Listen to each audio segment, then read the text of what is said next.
orang yang keluar dari rumahnya menuju rumah Allah untuk menuntut ilmu syar'i, maka sungguh dia sedang berjalan di jalan ilmu, dan itu akan memudahkannya untuk menuju surga Allah Subhanahu wa taala.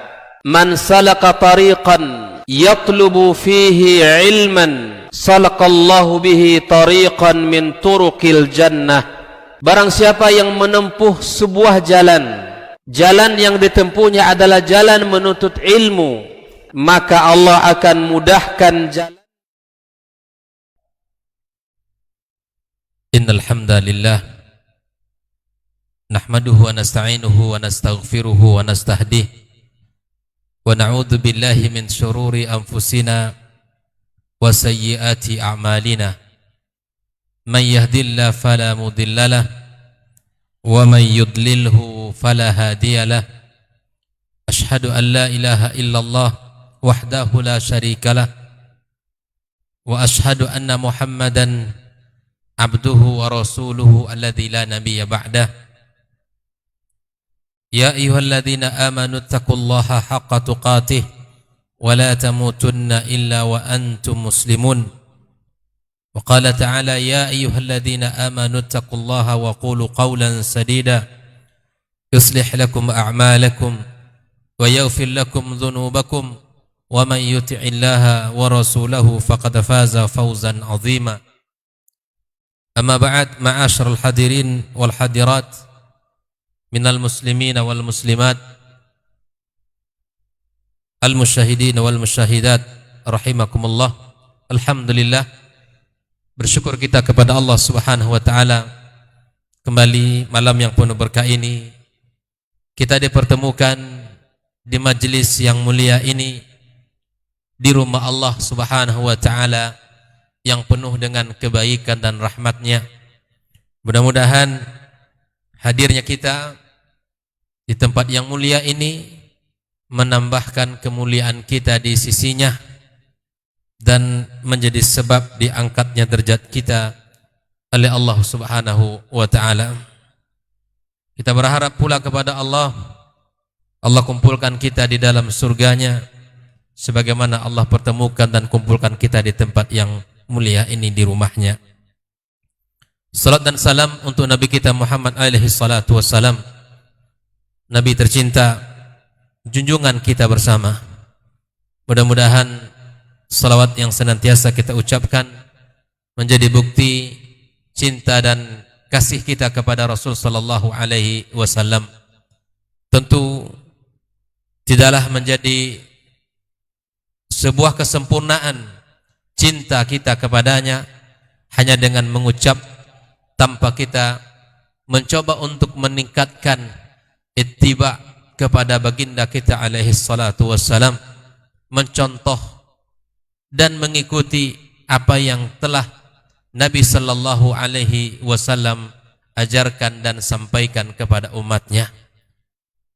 Tidak ada orang yang Allah berikan sebutan uswatun hasanah di dalam Al-Quranul Karim kecuali kepada dua orang. Yang pertama adalah Nabiullah Ibrahim alaihissalam dan Nabiyuna Muhammad sallallahu alaihi wasallam. Maka orang yang cerdas, dia berusaha melakukan, mengikuti apa yang dilakukan oleh Rasul sallallahu alaihi wasallam. Orang yang cerdas senantiasa berusaha untuk meniru apa yang dilakukan oleh Rasul sallallahu alaihi wasallam, mencintai apa yang dicintai olehnya dan membenci apa yang tidak disukai oleh Rasulullah sallallahu alaihi wasallam. Mudah-mudahan kita, semoga Allah bukakan taufik untuk bisa meningkatkan cinta kita kepadanya dengan mengikuti sunnah-sunnah Rasulullah sallallahu alaihi wasallam. Kembali malam ini kita melanjutkan pembahasan di dalam pendidikan anak-anak kita. Pada pertemuan sebelumnya sudah kita sampaikan tentang membangun akidah, bagaimana cara Islam memandu dan mengajari kita untuk menanamkan akidah, ya, menanamkan keimanan serta menumbuhkan kecintaan mereka kepada Allah Tabaraka wa Ta'ala. Di antara hal yang dianjurkan di dalam Islam kepada kedua orang tua untuk mentalkinkan kalimat tauhid. Hal yang pertama yang kita ajarkan kepada anak kita adalah kalimat la ilaha illallah. Yang kedua, orang tua harus berusaha untuk menanamkan, mengokohkan di dalam hati anak cinta kepada Allah, meminta tolong kepada Allah, memohon kepada Allah, serta merasakan kehadiran dan pengawasan Allah Subhanahu wa Ta'ala. Kemudian yang ketiga,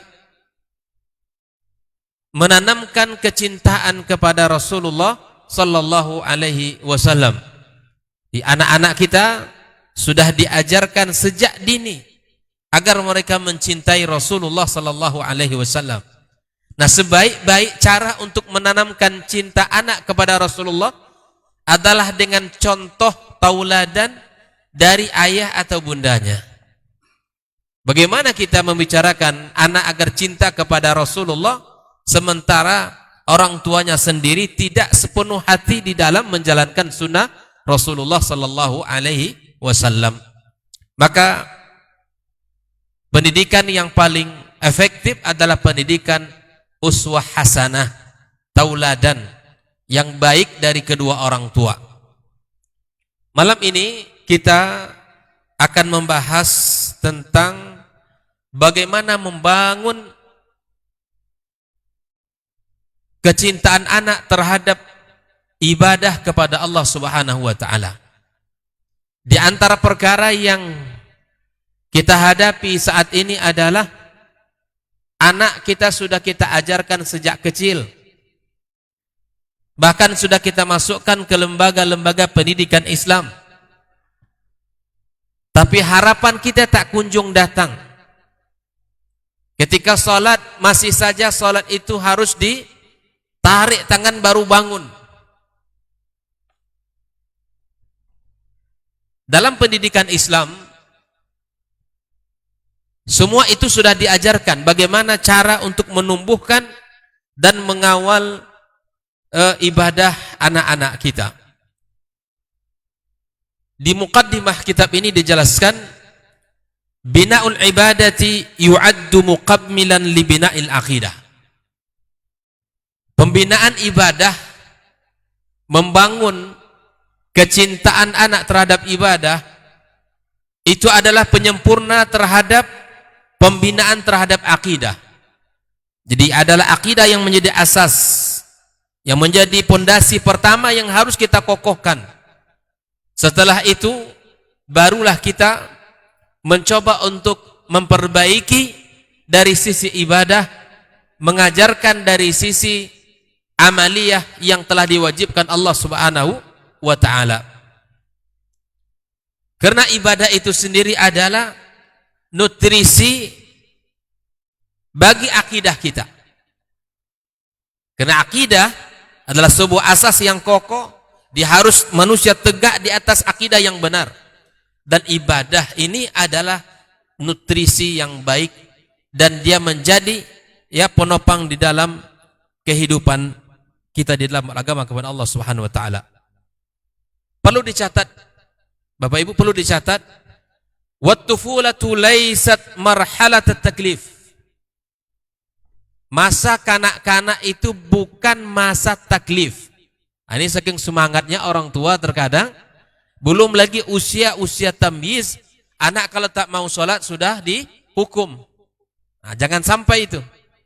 Perlu dicatat baik-baik bahwa usia anak, usia kanak-kanak bukanlah usia taklif. Bukan usia yang sudah diwajibkan dia untuk sholat. Nah, inilah yang menjadi hal yang rintangan di dalam pendidikan kita.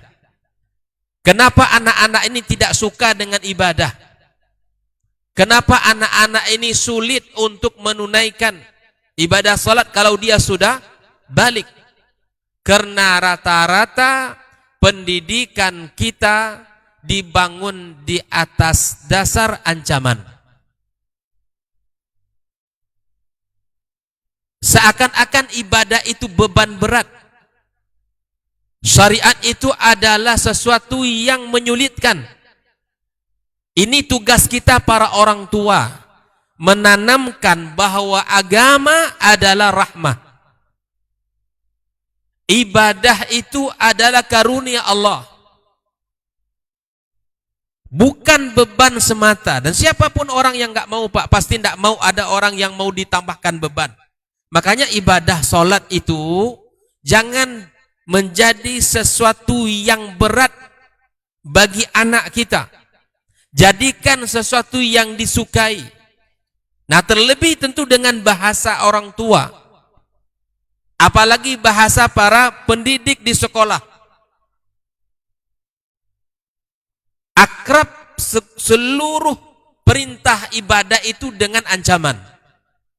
Makanya di dalam Islam kita sering sampaikan bahwa pendidikan Islam itu mesti didahului dengan iman. Apapun syariat ibadah, maka mesti didahului ditanamkan di dalamnya keimanan.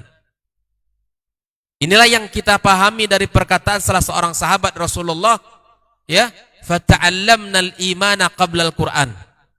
Kami belajar iman sebelum Al-Qur'an.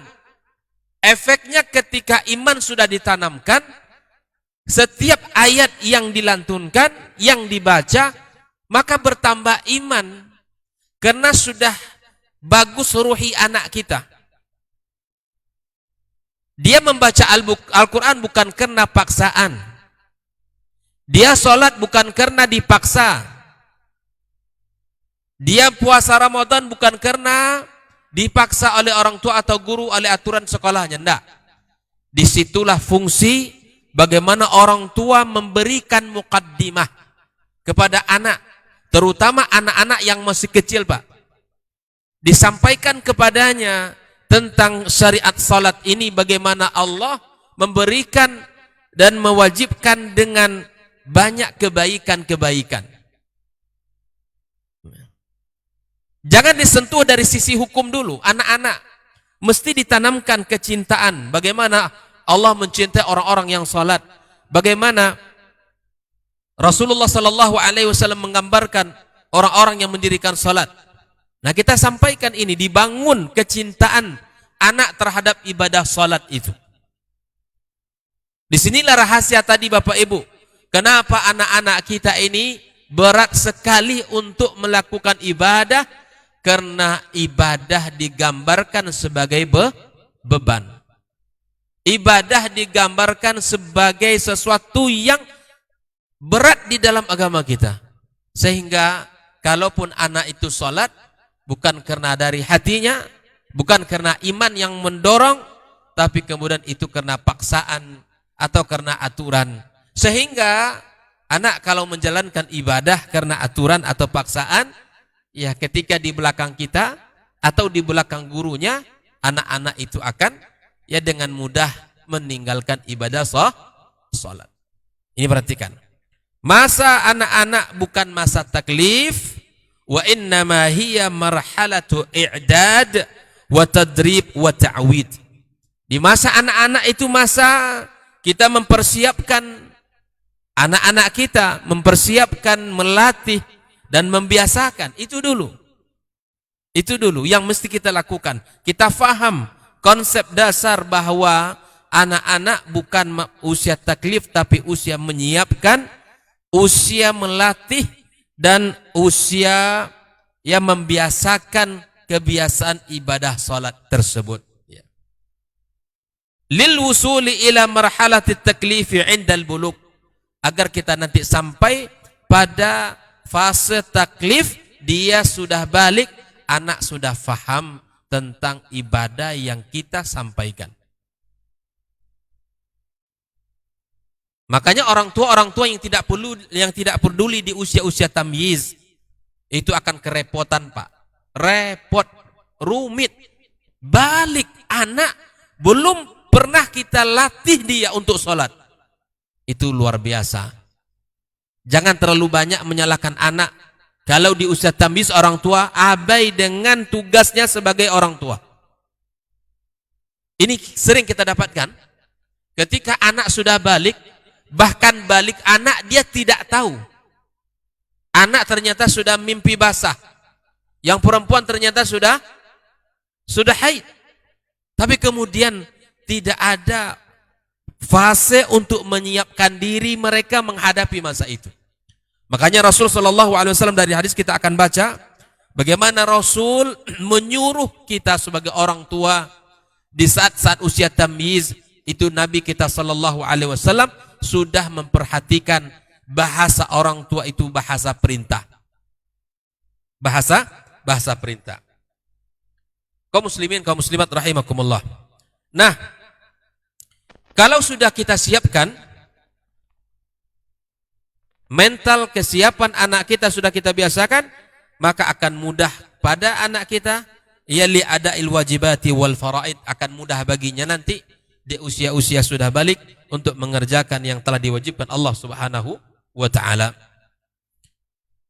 Nah, mari kita lihat bagaimana asas yang pertama di dalam pembentukan ibadah ini adalah ibadah salat. Ini yang pertama sekali yang mesti kita jadikan perhatian. Anak-anak kita yang mesti kita tanamkan pertama kali yang kita perhatikan adalah ibadah salat. Asas pertama adalah salat. Nah, usia berapakah ya anak itu diperintahkan ya untuk salat? Atau bukan perintah sih bahasanya. Usia berapakah anak itu sudah harus kita ajak untuk melaksanakan ibadah salat. Ya. Di sini dijelaskan yabda'ul walidani bitawjihil awamir litifil bi ayyakifa ma'aha aw ma'ahuma fi salati wa dhalika fi bidayati wa'yihi wa idrakihi ya yaminahu min yasarihi. Jadi Bapak Ibu, ketika anak kita sudah tahu kiri dan kanan, maka sudah mulai kita untuk mengajaknya. Sudah mulai kita membicarakan kita salat nak. Sudah mulai kita memberi informasi, Abi mau ke masjid, Abi mau salat. Umi ambil air wudu, kemudian ya salat di rumahnya. Ini sudah mulai kita sampaikan kepada anak kita. Ya, sekali waktu anak kita dirikan di samping kita. Ya, sekali waktu kita taruh di sebelah, ya, ajak dia untuk bersama kita di rumah, ya, ataupun mungkin kita ajak ke masjid. Maka di sini Nabi kita alaihi salatu wassalam menyebutkan, walaupun di dalam beberapa catatan fihi maqal indal ulama di dalam bab ini, ya, ketika seseorang sudah mengetahui dan sudah sedikit memahami mana kiri mana kanan, itu sudah mulai kita ya membawa ataupun memberikan informasi tentang ibadah salat. Nah, yang kedua, marhalatut ta'lim. Usia berapakah kita mengajarkan anak kita salat? Kalau tadi itu ngajak ya untuk berada di samping kita, Abi sedang salat nak, jangan ganggu. Itu sudah cukup itu. Kalau anak tahu kiri kanan usia berapa tuh ya? Usia berapa? Usia berapa? Anak tahu ini kanan, ini kiri. Kira-kira usia berapa? Hah? 3 tahun bang ya? 2 tahun, 2 tahun. Abang enggak ada punya anak kecil lagi nampaknya. Oh masih. Usia 2 tahun itu udah tahu tuh. Nah, Abi mau sholat nak gitu. Itu sudah kita sampaikan. Ini ternyata sholat namanya gitu. Itu di usia, ya kalau sudah kita tahu kiri dan kanan. Nah, usia ta'lim itu disebutkan ya bi ta'limil arkanis salati wa wajibatiha, ya, mengajarkan rukun salat, ya, hal-hal yang wajib di dalam salat bahkan yang membatalkan salat. Maka Nabi telah menyebutkan ini ya di dalam sebuah hadis Rasulullah sallallahu alaihi wasallam yang menyebutkan allimu as-sibya as-salata ya ibn sab'a sinin wadribuhu 'alaiha ibn 10. Ajarkan anak-anak kalian salat ketika mereka sudah masuk usia 7 tahun. Itu sudah mengajarkan itu. Usia tamyiz kata para ulama ya, usia tamyiz itu sudah mulai kita ajarkan.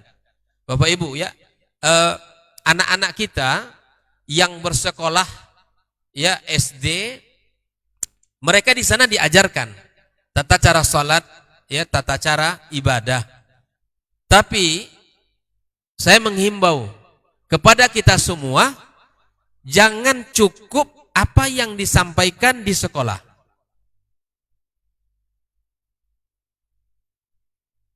Ketika nanti pulang dari sekolahnya, anak-anak di satu waktu perlu kita dengarkan. Nah, inilah yang namanya interaksi orang tua dengan anak di rumah ya. Kita tanya anak kita, nak, di sekolah sudah belajar belum bacaan sholat? Misalnya begitu. Sudah, Bi. Oke, Abi mau dengar. Suruh anak kita sholat. Praktek sholat di rumah kita. Siapa yang mendengarkan kita? Siapa yang mendengarkan? Orang tuanya. Karena jarang sekali hari ini, Pak, kita menemukan orang tua cukup puas dengan apa yang sudah ada di sekolah. Kalau sekolah itu mengajarkan tata cara ibadah yang benar, alhamdulillah. Sesuai dengan sunnah Rasulullah, alhamdulillah. Tapi kemudian ada bacaan-bacaan, kemudian hal-hal yang barangkali perlu kita perbaiki. Maka tugas kita sebagai orang tua untuk memperbaiki bacaannya dan membenarkan bacaannya di rumah. Gitu kan? Jadi usia berapa tadi? Usia 7 tahun itu sudah ketat, Pak. Orang tua sudah harus mengajari bacaan salat. Kalau di sekolah sudah diajarkan, alhamdulillah, nanti di rumah kita kuatkan.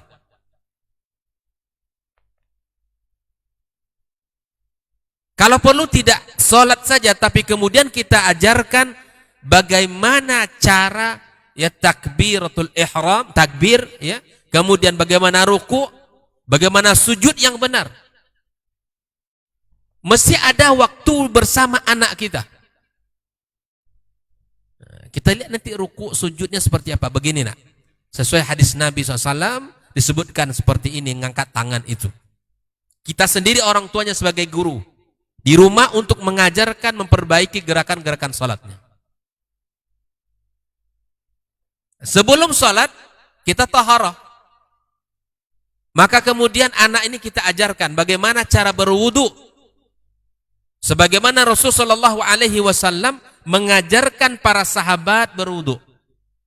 Ya, Utsman meminta untuk menyediakan air ya. Kemudian dia memulai dari awal sampai terakhir sehingga dia mengatakan, beginilah Rasulullah mengajarkan kami tata cara berwudu. Lakukan itu pada anak kita di rumah. Lakukan itu pada anak kita di rumah. Oh, ternyata begini loh, kata anaknya. Ternyata begini loh, berwudu itu ayah saya mengajarkan. Masya Allah. Ada kenangan, Pak. Imam Ahmad memiliki kenangan indah bersama ibunya. Dan itu ditulis oleh Imam Ahmad dan diingat selalu oleh beliau. Di saat-saat aku masih kecil, kata Imam Ahmad, ibundaku menyiapkan air wuduku. Lalu kemudian dia membangunkan aku untuk salat. Setelah aku siap, ibundaku mengantar aku ke masjid. Bahkan melindungi aku dengan baju jubahnya. Subhanallah. Ibu-ibu, apa kenangan anak kita bersama kita? Kita para ayah, apa kenangan kita bersama anak-anak kita? Ambillah satu momen tertentu, mungkin tata cara wudu, mungkin bagaimana cara salat, atau bagaimana kita takbir atau ruku dan sujud dan seterusnya.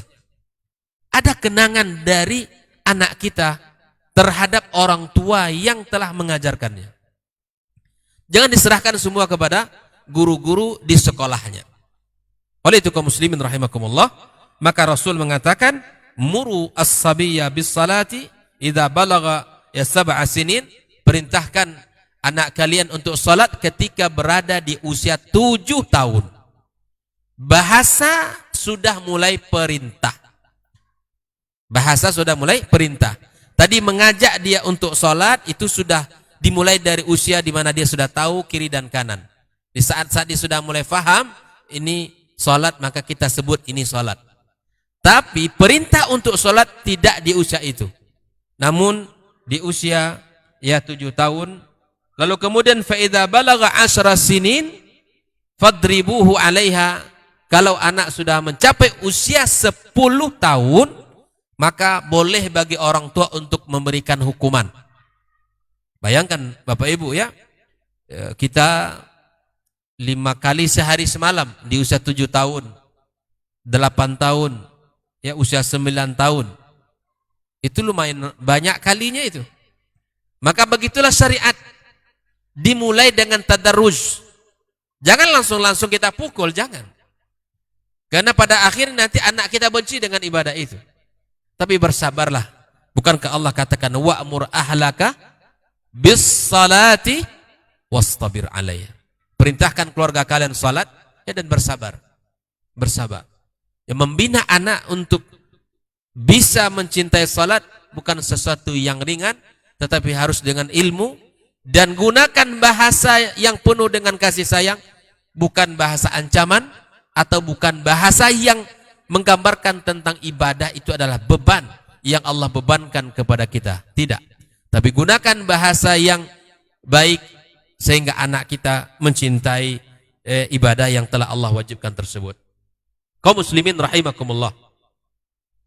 Nah, wa kana Rasulullah sallallahu alaihi wasallam yubashir bi nafsihi ta'lim al-atfal ma yahtajunahu fi shalah. Ya, Nabi sendiri langsung mengajarkan anak-anak di zaman itu. Bayangkan Bapak Ibu, Nabi Rasulullah langsung ikut andil di dalam mengajarkan salat kepada anak-anak di zaman itu. Seperti yang dikisahkan oleh Hasan ibn Ali bin Abi Talib radhiyallahu taala anhuma qala allamani Rasulullah sallallahu alaihi wasallam kalimatin aquluhunna fil witir.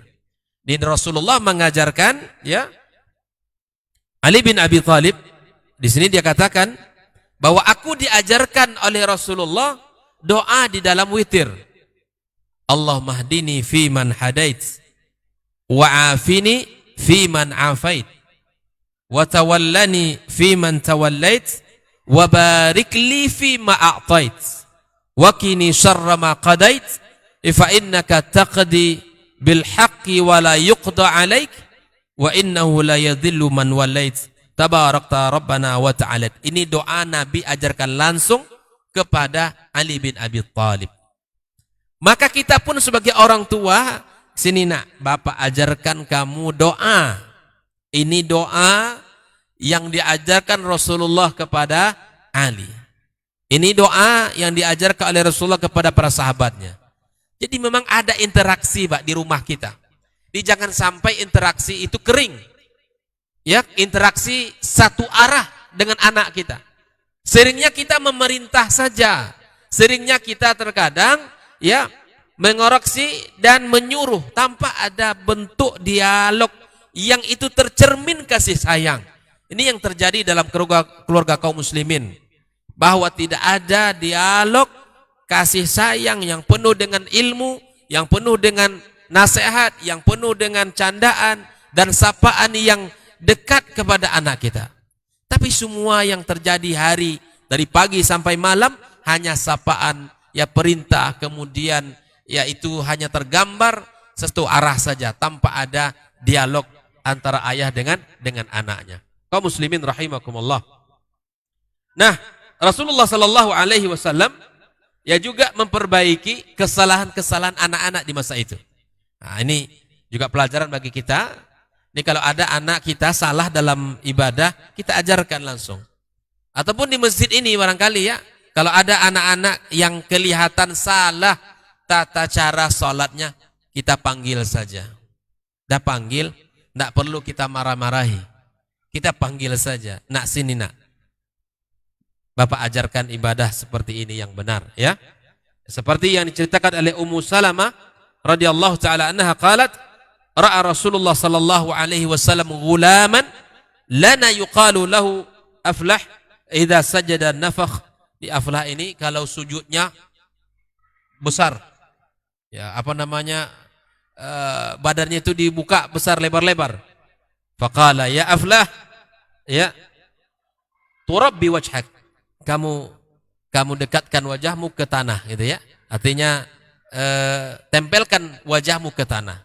Ini bentuk Rasulullah memperbaiki kesalahan anak-anak di masa itu. Maka kemudian kaum muslimin ini juga harus menjadi qudwah bagi kita. Bagaimana ya anak-anak kita dengan kesalahannya kita perbaiki, ya kita panggil, lalu kemudian kita sampaikan kepada mereka. Di antara yang dilakukan oleh Rasulullah SAW adalah mengajarkan anak-anak itu azan. Ternyata bukan hanya sekedar salat, bacaan ibadah doa, tapi ternyata Rasulullah juga mengajarkan anak-anak di zaman itu tata cara azan, bagaimana azan di dalam agama kita. Wa kana sallallahu alaihi wasallam yuwajihu khitaban qabla kulli salatin yasiful atfal fi as-saffil akhir. Nabi mengarahkan setiap ingin salat, yasawu sufufakum, ya, kemudian Nabi menyuruh anak-anak untuk berada pada saf yang paling akhir, ya, saf yang paling belakang, sebagaimana hadis dari Imam Muslim, ya, an Abi Mas'ud qala kana Rasulullah sallallahu alaihi wasallam yamsahu manakibana fi salati wa yaqulu istawu. Nabi mengatakan istawu, ya luruskan, wala takhtalifu, jangan kalian ya berbeda-beda, jangan tidak lurus, ya, fatakhtalifu qulubukum, akan berbeda pula hati kalian. Ini pelajaran mahal Bapak Ibu. Dalam salat kita disuruh Nabi untuk lurus. Ya, dalam salat kita disuruh Nabi untuk lurus saf kita. Karena lurusnya saf itu membuat hati kita satu. Ya. Terkadang di dalam masjid saja tidak bisa kita lurus saf, apalagi di luar masjid. Nah, ini pelajaran mahal. Makanya kita salat ke masjid, kemudian kita belajar bersatu di rumah Allah ini, ya, mengikut satu komando imam. Kata imam luruskan, jangan kita menyelisihi, ya, arahan daripada imam. Makanya ya di dalam salat banyak faedah yang bisa kita rasakan. Jangan kita, kata Rasulullah, jangan belok-belok atau jangan sampai tidak lurus, karena itu akan membuat hati kita pecah. Maka kalau kaum muslimin ingin bersatu, ya kaum muslimin ya hatinya ya saling baik, ya saling memberikan, maka kemudian ya dirikanlah salat dengan cara yang benar, ya ikutlah aturan imam, ya apa yang dikatakan oleh imam, maka kemudian insyaallah taala akan bisa dan akan mudah pula kita bersatu di luar rumah Allah Subhanahu wa taala. Maka kata Rasulullah, liyaliyani minkum ulul ahlam wan nuha. Jadi yang dekat imam itu adalah orang-orang yang ya sudah balik dan orang-orang yang an-nuha. Ya. Humur rijalul balighun, laki-laki yang sudah balik. Tsummal ladzina yalunahum, kemudian orang yang setelah itu, tsummal ladzina yalunahum, anak-anak yang paling belakang. Itulah aturan saf bagi ya di dalam ibadah salat kita. Lalu bagaimana anak-anak itu, apakah boleh anak-anak itu di antara saf-saf orang dewasa? Kita lihat. Kalau anak itu sudah tamyiz, mumayyiz, maka boleh dia berada di samping kita, boleh. Kalau anak ini sholatnya sudah tidak keluar masuk, anak yang sudah mumayyiz, ya itu tidak memutus saf. Tapi kalau dia sudah bisa sholat sejak awal sampai akhir, itu boleh untuk berada di saf-saf kaum muslimin, orang-orang sudah dewasa. Tapi kalau masih anak-anak, sebelum tamyiz misalnya, ya kemudian Allahu Akbar, setelah semenit bubar dia, gitu kan? Terus masuk lagi. Ini tidak boleh digabungkan kepada saf, karena itu akan memutuskan saf.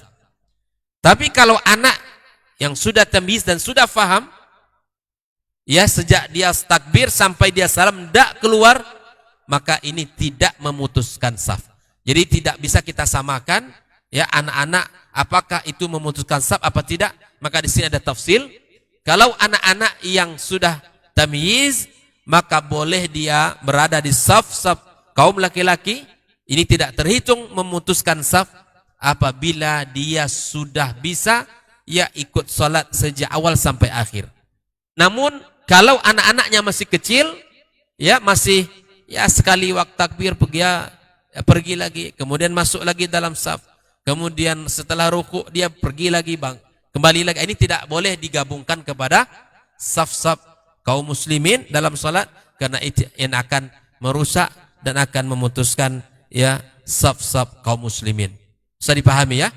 Nah, pada umumnya bahwa anak-anak itu di belakang, tapi kemudian kalau anak-anak sudah usia tamyiz 7, 8, 9 itu sudah boleh masuk kepada saf kita. Yang penting dia tidak ya keluar masuk di dalam ibadah salatnya.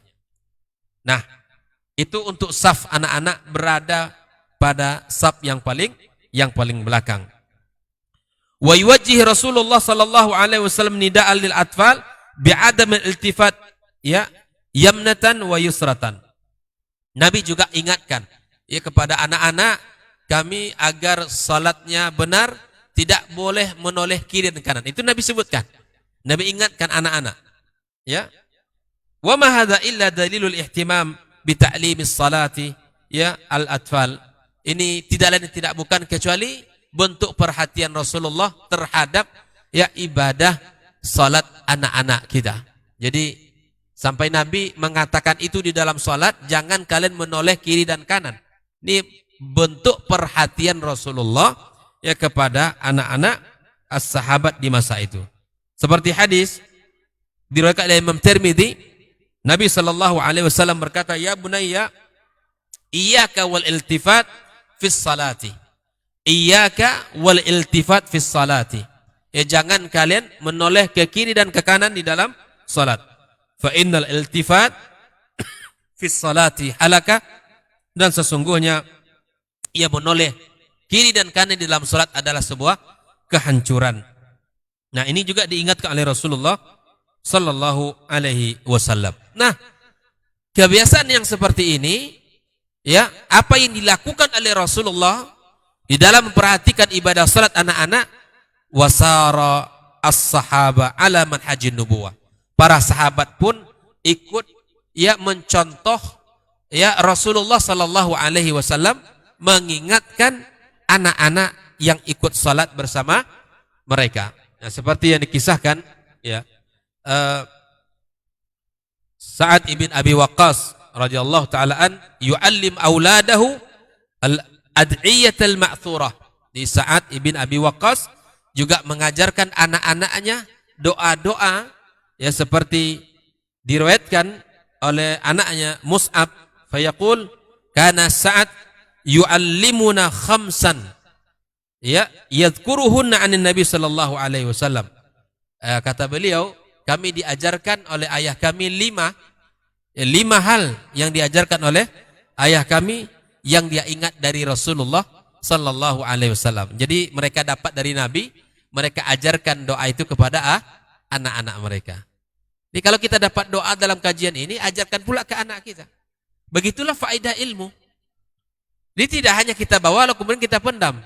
Apa yang kita rasakan di dalam ibadah kita, doa yang kita dapatkan, ajarkan itu kepada anak-anak kita.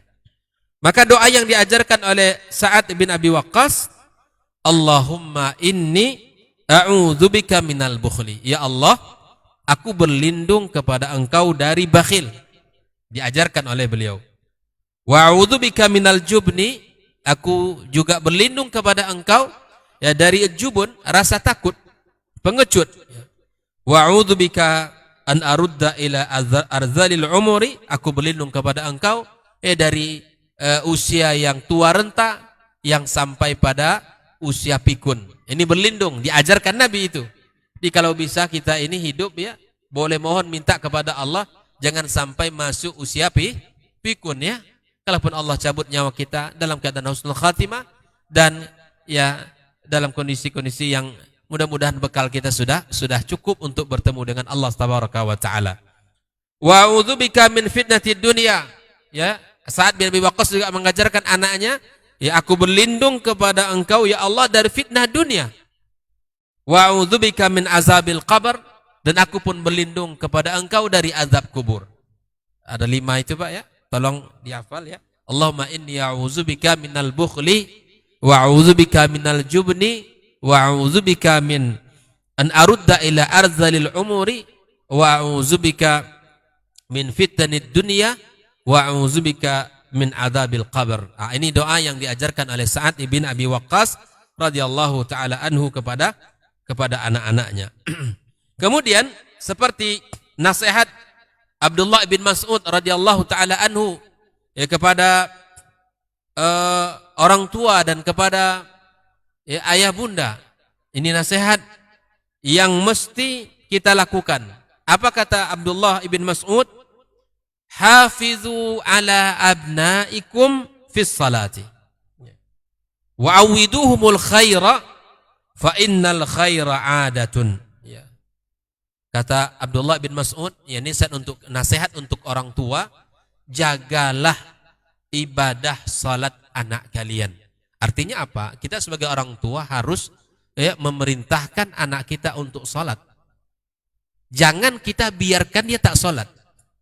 Anak kita sudah masuk waktu subuh ini. Bahkan sudah pulang kita dari salat subuh. Jangan dibiarkan tidur, bangunkan anak itu sebagai bentuk perhatian kita. Maghrib juga demikian, atau zuhur, asar mungkin di sekolahnya.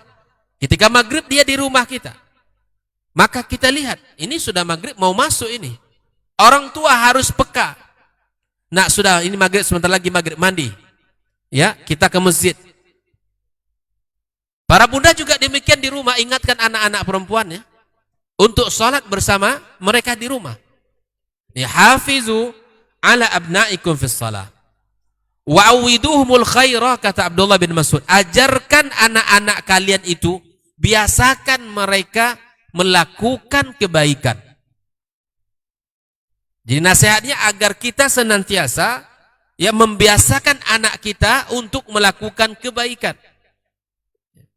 Masuk, ucapkan salam, minum dengan tangan kanan, makan dengan tangan kanan. Baca bismillah, makan duduk. Ya, kalau kita masuk kamar mandi baca doa, ketika keluar kamar mandi kita baca doa dan seterusnya. Biasakan pola hidup ya di atas syariat. Ajarkan mereka zikir, ajarkan mereka ayat-ayat ya pendek, ajarkan doa safar dan seterusnya. Biasakan mereka dengan kebaikan, kata Abdullah bin Mas'ud. Fa innal khaira adah. Sesungguhnya kebaikan itu akan menjadi kebiasaan. Anak-anak kalau dibiasakan bangun lebih awal, insya Allah ya tidak berat dan dia akan tumbuh di atas kebiasaan itu. Jangan dikira bangun subuh itu ringan kalau tidak dibiasakan sejak dini. Dia bukan perkara sebetulnya dibiasa saja. Kalau sudah menjadi biasa, orang tua membiasakan. Tapi insya Allah itu akan menjadi biasa. Tapi ketika orang tua lalai, tidak mau membangunkan, terkadang begini, biarlah dulu dia masih kecil. Ya kan? Betul, anak kita masih kecil. Tapi perlu dilatih. Karena sayang kepada anak, nggak mau mengganggu tidur, ya biarkan dia dulu. Memang betul, dia belum mukallaf, tapi sudah perlu diajari agar dia ya, terbiasa dengan ibadah di awal waktu. Bapak Ibu rahmati Allah Subhanahu wa taala, maka perlu kita ketahui bersama bahwa ibadah itu perlu kita latih dan kemudian ibadah itu akan menjadi biasa kalau kita biasakan di rumah kita. Dan memang sekali lagi kata Allah, wa'mur ahlaka bis salati, ya bersabarlah, ya wa'mur ahlaka bis salati wastabir 'alaiha, dan bersabarlah kalian di dalam memerintah mereka untuk salat. Baik. Kaum muslimin, kaum muslimat rahimakumullah. Ya. Marhalatul amr bis salati wad darb ala tarkiha. Kapankah anak itu ya diberikan perintah dan diberikan hukuman sekaligus kalau anak tidak meninggalkan salat. Maka dari hadis yang sudah kita bacakan tadi, dari hadis Abdullah ibn Amr ibn al-As radhiyallahu taala anhu, qala Rasulullah sallallahu alaihi wasallam, muru auladakum bis salati wa hum abna 7 sinin wadribuhum 'alayha wa hum abna 10 wa farriqu bainahum fil madaji'. Ada 3 hal: usia 7 tahun perintahkan salat, usia 10 tahun kalau tidak salat dipukul, berikan pukulan pendidikan, ia mentakdib, dan usia 10 tahun anak sudah harus dipisah di tempat tidur. Tidak boleh lagi satu kasur berdua, tidak boleh lagi satu selimut kakak beradik. Usia 10 tahun sudah dipisah itu kasurnya, kemudian selimutnya sendiri terpisah. Laki-laki sama laki-laki iya, laki-laki sama laki-laki sudah dipisah. Apalagi dengan perempuan, tidak boleh dia di usia 10 tahun itu ya dia kakak beradik satu kamar, kemudian satu kasur, kemudian satu selimut, tidak boleh. Laki-laki anak kita 2 misalnya, boleh satu kamar tapi beda kasur, beda selimutnya, biarkan dia tidur masing-masing. Apalagi perempuan nggak boleh dicampur dengan laki-laki, ya. Maka pisahkan mereka, karena disitulah mulai nanti pendidikan yang sifatnya adalah ya ghirah, ya, sifatnya ya keinginan, syahwat.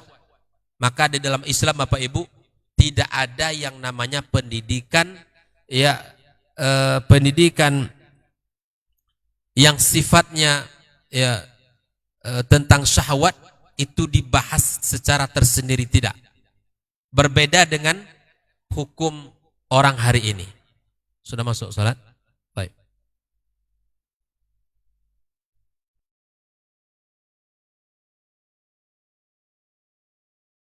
Keluar dari rumahnya menuju rumah Allah untuk menuntut ilmu syar'i, maka sungguh dia sedang berjalan di jalan ilmu, dan itu akan memudahkannya untuk menuju surga Allah Subhanahu wa taala. Man salaka tariqan yatlubu fihi ilman salaqallahu bihi tariqan min turuqil jannah.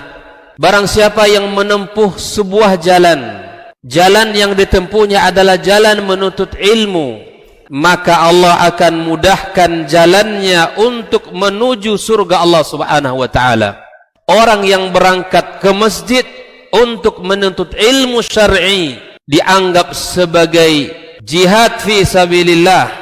Nabi alaihi salatu wassalam bersabda, "Man dakhala masjidana hadza," barang siapa yang memasuki masjid kami ini, yakni Masjid Nabawi, liyata'allama khairan, untuk belajar atau mempelajari kebaikan, au yu'allimuhu, atau dia mengajarkan kebaikan, kal mujahidi fi sabilillah, adalah seperti orang yang berjihad di jalan Allah. Mudah-mudahan kehadiran kita di rumah Allah yang mulia ini, tujuan kita hanya satu, untuk mencari ridha Allah tabaraka wa taala. Mudah-mudahan ilmu yang kita pelajari, ilmu yang memberikan keberkahan, yang menerangkan jalan kita dan senantiasa menjaga kita di jalan Allah Subhanahu wa taala.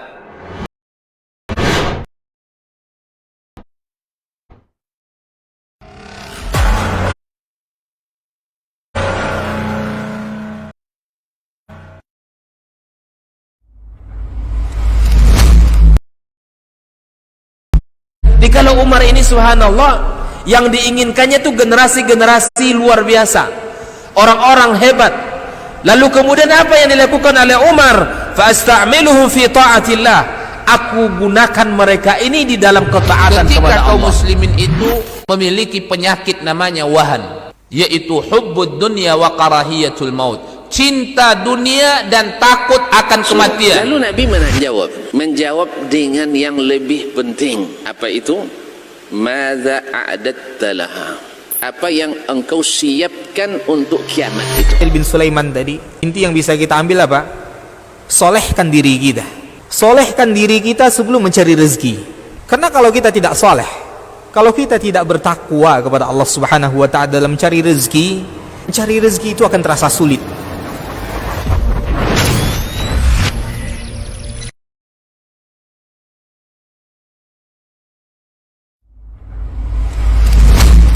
Kalau Umar ini subhanallah, yang diinginkannya itu generasi-generasi luar biasa, orang-orang hebat. Lalu kemudian apa yang dilakukan oleh Umar? Fa'asta'miluhum fi ta'atillah.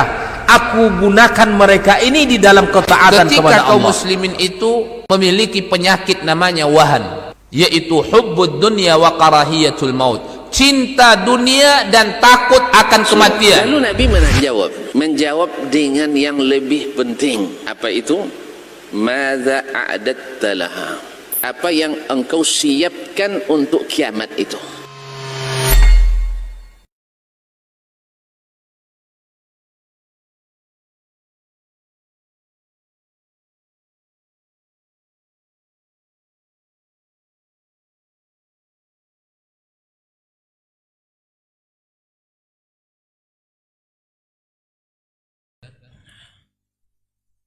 Marhala untuk perintah itu di usia 7 sampai 10 tahun, dan hukum fikihnya di usia itu sudah boleh bagi kita untuk memukul dengan pukulan pendidikan, dan sekaligus kita sudah pisahkan tempat tidur anak-anak kita. Nah, dari 3 hal, yang pertama adalah mengajak salat ketika anak sudah faham kiri dan kanan. Kemudian mengajarkan salat pada usia 7 tahun, itu mengajarkan ta'lim, ya. Dan usia perintah pun sudah dimulai pada usia 7 sampai 10 tahun, dan di usia itu adalah usia evaluasi, di mana anak kalau tidak salat sudah boleh kita berikan hukuman. Nah, setelah itu dilewatkan, ya, setelah diajarkan kemudian dilatih, maka masuk pada pembahasan berikutnya, ada tadribul atfal ala huduri salatil jum'ah. Kita melatih anak-anak kita, Pak, untuk hadir salat Jumat. Anak-anak kita hadir bersama kita, ya, di salat Jumat. Dari Jabir bin Abdullah radhiyallahu taala annahu qala, ya, anna Nabi sallallahu alaihi wasallam qala, man kana yu'minu billahi wal yawmil akhir fa alaihil jum'ah. Yang beriman kepada Allah dan yaumil akhir, maka hendaklah dia melaksanakan salat Jumat. Illa musafiran, kecuali orang musafir, au mamlukan, kecuali budak, au sabiyan, kecuali anak-anak, au imra'atan, atau perempuan, au maridan, kecuali orang sakit. Nah, ini orang-orang yang dikecualikan, ya, dibolehkan dia tidak berjumat. Nah, bagaimana kalau anak ini ikut salat Jumat? Apakah dia dapat pahala? Disebutkan di dalam kitab Al-Bada'i, ya, Al-Hadisi biqauli, ya, seperti disebutkan oleh Al-Imam Al-Kasani, fassalatus sabiyyi takunu tatawuan. Di salatnya anak itu sempurna salatnya, maka ini menjadi tatawwu, ya, ibadah sunnah bagi anak kita. Walaupun dia belum, ya, wajib salat, tapi ini menjadi ibadah sunnah bagi anak-anak kita. Oleh itu kaum muslimin perlu memang dilatih anak kita. Bolehkah anak-anak dibawa ke masjid? Pada prinsipnya boleh. Tapi kemudian dilihat, sebelum anak kita, ya, berangkat ke masjid bersama kita, di rumah mesti kita ingatkan bahwa salat itu ibadah, di masjid tidak boleh untuk melakukan sesuatu yang mengganggu kaum muslimin di dalam ibadah. Ini sudah kita mulai tanamkan itu. Sudah mulai kita ingatkan anak-anak kita. Ya, walaupun terkadang, ya, anak-anak kita di dalam salatnya tetap masih ada, ya, hal-hal yang bisa, ya, mengganggu ibadah salat kita. Namun, ya, kita sebagai kaum muslimin bersabar saja dan ingatkan anak-anak kita untuk, ya, jangan sampai mengganggu ibadah orang-orang yang sedang salat. Nah, pada prinsipnya dibenarkan, tapi yang paling penting sebelum anak dibawa ke masjid adalah diingatkan. Dan kita sebagai, ya, kaum muslimin secara umum juga berlapang dada dengan anak-anak kita. Yang lebih baik mereka di rumah Allah Subhanahu wa taala, ya, walaupun terkadang memang ada hal-hal yang mengganggu dan bahkan mungkin, ya, mengurangi kekhusyuan dan seterusnya dalam ibadah kita. Jadi memang ibadah di rumah Allah ini memang bagi anak-anak ada tempatnya. Bahkan ketika rumah Allah ini tidak lagi ya heboh atau tidak lagi terdengar suara anak-anak, maka disitulah ya terasa ya di zaman keemasan Islam, di saat-saat ya dulu di masa jaya-jaya Islam, masjid dipenuhi oleh kaum muslimin, ya anak-anak semuanya datang ke rumah Allah Subhanahu wa taala. Maka di saat kaum muslimin hampir jatuh, terlihatlah pada kondisi itu ya masjid sudah tidak lagi dihadiri oleh kaum muslimin, anak-anak tidak lagi terdengar ya suaranya di masjid. Maka ketika itulah umat Islam jatuh. Jadi biarkan anak-anak kita ya ke rumah Allah ini, yang penting kita ingatkan tentang ibadah di rumah Allah ini. Suatu saat nanti ya mereka akan faham bagaimana seharusnya adab-adab di rumah Allah Subhanahu wa taala. Nah, kita menjadi orang tua di rumah Allah ini. Ya, ada orang tua terkadang memang luar biasa. Ya, sampai anak itu takut ke masjid lagi. Kita bersabar saja. Kita di sini walaupun bukan anak kita, jadilah orang tua bagi dia. Bagilah orang tua bagi dia, ingatkan sini nak, sini. Kamu tidak boleh begitu. Salat kita di rumah Allah, jaga ketenangan. Udah cukup. Tapi terkadang subhanallah ada orang tua yang memang menakutkan bagi anak-anak, sehingga anak-anak tidak lagi datang ke rumah Allah Subhanahu wa taala. Baik. Terakhir, ada beberapa faedah yang didapatkan oleh anak ketika kita ajak ke rumah Allah. Yang pertama, itu akan menjadi kebiasaan. Nah, itu ya. Jadi akan menjadi kebiasaan anak-anak kita. Oh, ternyata rumah Allah itu menyenangkan. Yang kedua, ya ta'allaf tajamu'atil muslimin.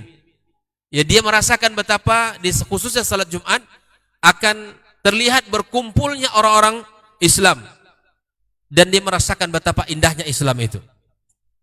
Ya, kemudian yang ketiga, anak-anak akan mendengarkan nasihat-nasihat khatib ya di saat khutbah disampaikan. Ini ketika salat Jumat ini kita ajak anak-anak akan mendengarkan nasihat-nasihat khatib di saat khutbah. Ya, khatib menyampaikan beberapa ayat-ayat dan hadis-hadis Rasulullah sallallahu alaihi wasallam, bahkan sirah Rasul sallallahu alaihi wasallam. Kemudian di hari Jumat kita ingatkan doa kita mustajab. Perbanyak doa nak. Nah, kita sampaikan itu. Kemudian kita sampaikan bahwa di antara amalan yang sangat dianjurkan memperbanyak salawat kepada Rasulullah. Ia akan mendengarkan khatib, ia akan mengajak untuk untuk mengucapkan salawat. Mari kita perbanyak salawat kepada Rasulullah sallallahu alaihi wasallam, dan itu akan memberikan pengaruh kepada anak-anak kita. Nah, oleh itu kaum muslimin rahimakumullah, jadilah ya orang tua ataupun para ya, kaum muslimin yang ramah anak ketika di rumah Allah ini. Jangan sampai kita menjadi orang tua yang ya membuat anak itu takut ke masjid ya gara-gara kita memarahinya dengan kesalahan-kesalahan yang ada yang mereka lakukan. Jadi kesalahan itu hal yang biasa. Namun kemudian bagaimana cara kita untuk menegur anak-anak kita, ya jadilah orang-orang yang ramah dengan anak-anak ya ketika di rumah Allah Subhanahu wa taala. Ya, hal ini dicontohkan oleh Rasul, Pak. Ya, Rasulullah SAW tidak hanya ya menegur, bahkan menyapa, mengajarkan ilmu kepada anak-anak. Mengajarkan doa, mengajarkan azan seperti yang sudah kita bahas tadi, bahkan mengajarkan beberapa surat-surat pendek ya kepada anak-anak di masa itu. Oleh itu kaum muslimin rahimakumullah, inilah beberapa mukaddimah tentang ya bagaimana cara membangun anak kita di dalam ibadah kepada Allah Subhanahu wa taala. Yang pertama, sampaikan bahasa bahwa ibadah itu bukan beban. Ya, jauhkan lisan bahasa yang terus mengancam anak-anak kita. Ditanamkanlah dengan bahasa yang indah, sampaikan dengan bahasa yang baik, dan sampaikan bahwa syariat Allah itu adalah penuh dengan rahmat, penuh dengan kasih sayang. Jadi dahului dengan kata-kata seperti itu. Yang kedua, bahwa untuk melatih anak-anak kita cinta ya, untuk mereka cinta kepada salat ya butuh pembiasaan ya, agar kita bangunkan, agar kita sampaikan dan kita mesti bersabar. Mesti bersabar. Terkadang anak kita nggak mau bangun dia. Ketika masih belum balik, sabar saja. Ya, kemudian mulailah anak kita untuk kita ya ajak, ya, kita perlihatkan ketika anak sudah tahu ya sudah faham dengan perintah ya kiri dan kanan, kemudian kita mulai ajarkan di saat usia 7 tahun dan sudah kita boleh untuk memukul, ya memberikan hukuman di usia 10 tahun, dan kita sudah juga harus memisahkan di usia 10 tahun tersebut. Kemudian perlu kita ingat juga bahwa untuk melatih mereka ke rumah Allah Subhanahu wa taala, datang untuk ibadah salat. Namun sebelum berangkat disampaikan dulu nasihat-nasihat, bimbingan ya bagaimana akhlak dan adab ketika berada di rumah Allah Subhanahu wa taala. Jangan mengganggu orang-orang yang melaksanakan ibadah salat. Barakallahu fikum. Ya, mudah-mudahan pembahasan ini bisa kita pahami dan bisa kita amalkan di dalam kehidupan kita. Dan mudah-mudahan Allah karuniakan kepada kita anak-anak yang saleh dan salehah, anak-anak yang cinta kepada ibadah salat. Subhanakallahumma bihamdik asyhadu an la ilaha illa anta astaghfiruka wa atubu ilaik. Wassalamualaikum warahmatullahi wabarakatuh.